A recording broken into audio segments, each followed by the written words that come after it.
Hello friend, আজকে একটা ছোট্ট পার্টি মেকআপের ভিডিও নিয়ে চলে এলাম।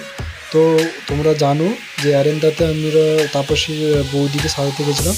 তো আজকে যে ভিডিওটা দিচ্ছি ওটা তাপসীর ভিডিওটা দেওয়া হয়নি, রিয়েল পার্টি মেকআপের ভিডিও। তো আজকে ওর ভিডিওটি দিয়ে দিচ্ছি, কারণ হচ্ছে ওর ভিডিওটি ভালো, মানে সাজানোটা ভালো হয়েছিল, সেই কারণে ভিডিওটি আলাদা করে দিচ্ছি।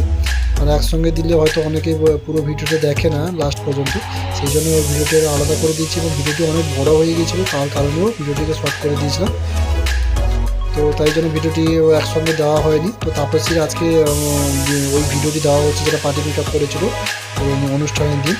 তো ওর ইচ্ছা ছিল যে পার্টি মেকআপটা করবে, তাই জন্য যেহেতু আমরা যাচ্ছি বৌদিকে সাজাতে তার, তো সেই কারণে ওরও সাজার ইচ্ছে হয়েছে। তো আমাকে বলে রেখেছিলো যে আমিও কিন্তু সাজবো পার্টি মেকআপ, একটা ভালো করে মানে পার্টি মেকআপ দিতে। তো ওর ব্রাইডালে ওকে সাজিয়েছিলাম। তো পার্টি মেকআপ নিয়েছে আলাদা রকম লুকে, ওকে দেখতেই পাচ্ছ তোমরাও যদি স্পেশাল ডেতে আমাদেরকে এইভাবে বুক করতে চাও, আমার স্ক্রিনে নাম্বার দেওয়া আছে, ওই নাম্বারে কন্ট্যাক্ট করে বুক করতে পারো, অথবা আমার এগ্রাতে সন্ধ্যা বিউটি স্পাতে এসে যোগাযোগ করে তোমরা বুক করতে পারো। তো এইভাবে লুক পেতে হলে আমাদের সঙ্গে কন্ট্যাক্ট করো। তো ভিডিওটি কেমন হয়েছে সবাই একটু কমেন্ট করো, লাইক করো, বেশি বেশি করে শেয়ার করো। তো সবাই ভালো থাকবে, সুস্থ থাকবে, সকলকে টাটা, বাই বাই।